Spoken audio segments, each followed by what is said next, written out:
Hey there, YouTube. Veganomix here. So, I am back in South Florida to my home in North Fort Myers. We just got back from Chicago land area last night. Stayed in Chattanooga halfway through the trip and then drove the rest of the way. Man, what a long trip, especially if you have 2 dogs or kids or whatever. I'm really excited though. I took a motorcycle trip. I went to, not a motorcycle trip, just a quick trip down to the nearest Wawa gas station where they have free air for your tires, because you know, my motorcycle had been sitting, so you just put it together. You probably don't have enough air in your tires. Came back, and now we're talking about going to Echo, the nursery. I made a video before. You can go back and see Echo Global Farm, North Fort Myers, something like that. Because while I was in Illinois, I watched one of John Kohler, Growing Your Greens, John Kohler's videos talking about a plant that he recommends everybody in subtropical or tropical climates has. It's called Katuk. Katuk, I don't know, something like that. It's K-A-T-U-K. And what it is a perennial shrub that you can eat the leaves of it. So he describes it as a nutty, or almost like a pea flavor, like peas, or a nutty flavor. Like, I think he said it tastes like peanut butter. And of course there's tons of varieties that you can probably get, but I'm just going to show you a little excerpt of the of his video talking about it. So exciting episode for you, and where we're at today is a special place here in Lake Worth, Florida, in South Florida. So if you live in South Florida, you're going to want to come to this place to buy area. But also, we're going to go ahead, before we do the fruit trees, we're going to do 3 bonus plants that you guys should grow even before you start growing the fruit trees. So now I'm with Rudy, and he's my personal chauffeur on fruit trees that I'm going to recommend to you guys, and the ones that I would actually plant. I want to talk about this plant first, and actually it's coming up first because it's actually the most important plant you need to purchase and grow if you own a place here in South Florida. This is known as the Katuk. They might mispronounce it here in the South, called Katuk or Katuk or something, but it's Katuk. And it's also known as a Seropus, and it's quite a delicious, edible, leafy green vegetable. So you guys can see, this is in a 3-gallon pot, and these guys are standing, I don't know, like 4.5 feet tall. Really nice. This would be great to make a hedge out of, so just plant a bunch, I don't know, about every 4 feet, and it'll actually fill out. You could actually take cuttings of this, stick it back in the ground, or stick it in water, it'll root out, and you could actually have some more. They've done all the hard work for you, so you just got to come here, plunk down your cash, and take these babies home. So this is the standard green Katuk here, and you could just basically just pick and eat the leaves off these guys. I've been looking for something like that for a while. I just want to find something where I can have it outside and just come outside and just pick a leaf off, like leaves off the tree, like if we were monkeys, It's like a leafy green. It doesn't taste like lettuce. It kind of tastes like peanut butter. And I'm not kidding. This is so incredible. So like if you're making a salad, you could use like, I don't know, 50% lettuce, 50% of this, and it's going to taste like you got peanut butter lettuce. So the green Katuk that they have here is a standard variety. But, here at Excalibur, they got all kinds of cool different varieties that you can't find anywhere else.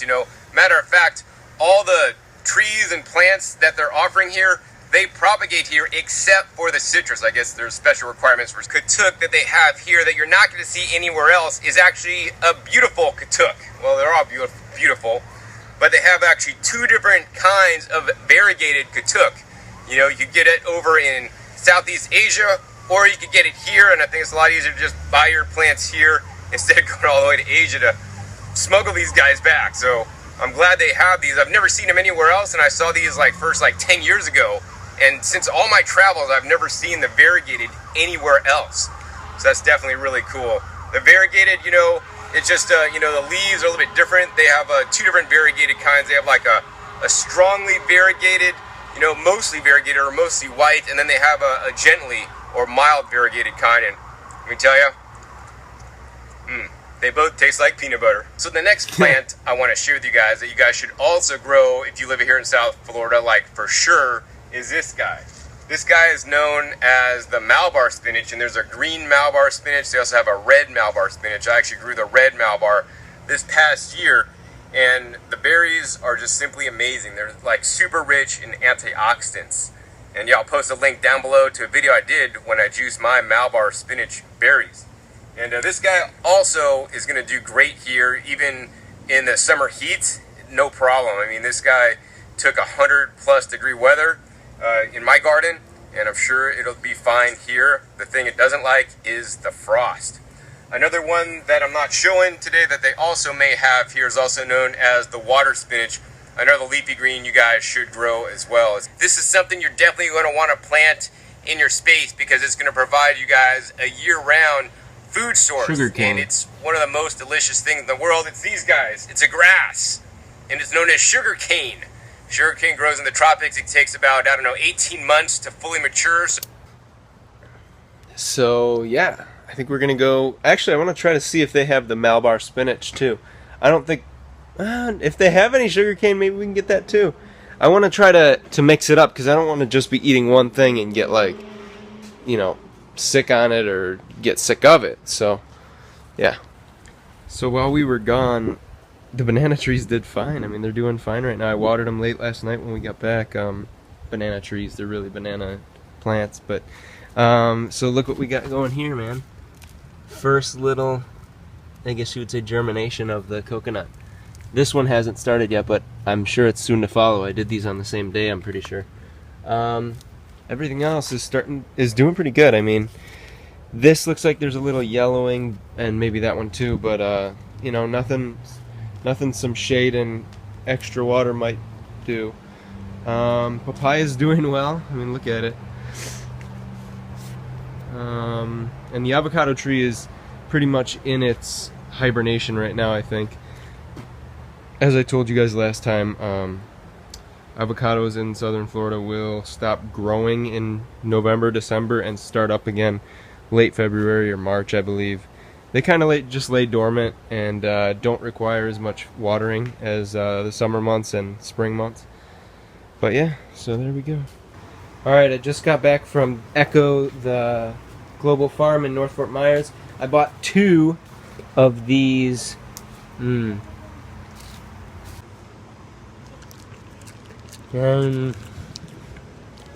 Tastes like what I remember a peanut taste. I'm allergic to peanuts, but it tastes like a nut.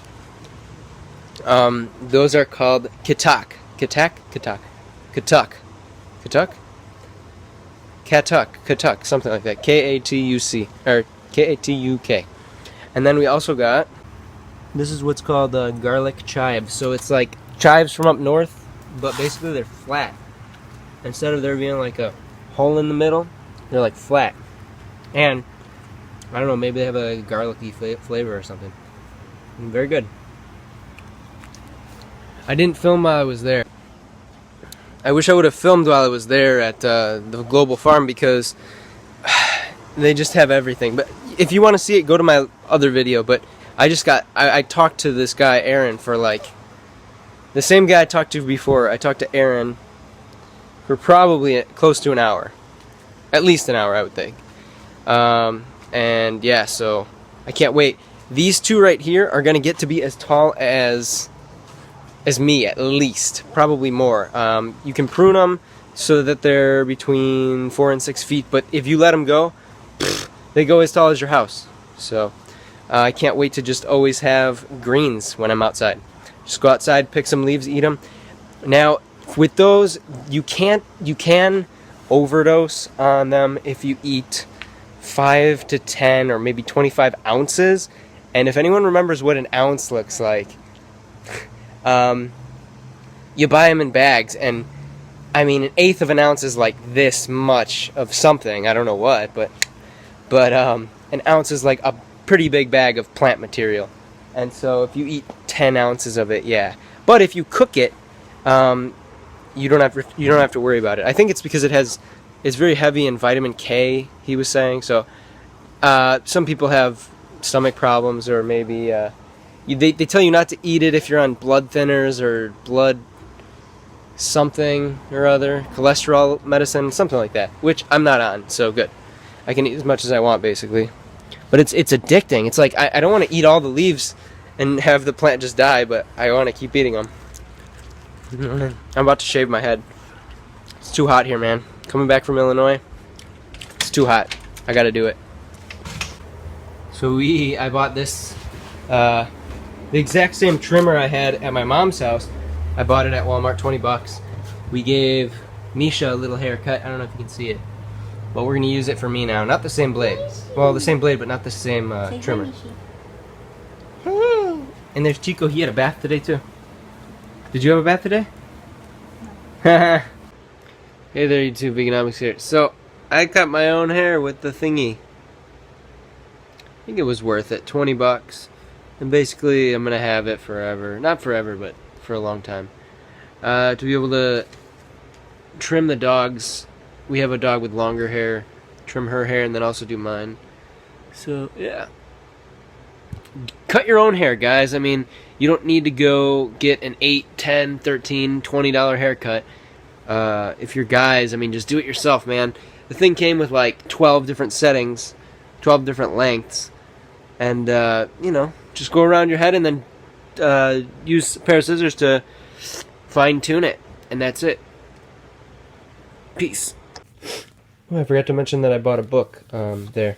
So, Florida's Best Fruiting Plants, Native and Exotic Trees, Shrubs, and Vines by Charles R. Boning. Nice. So this is the place, Echo. Reducing hunger, improving lives worldwide.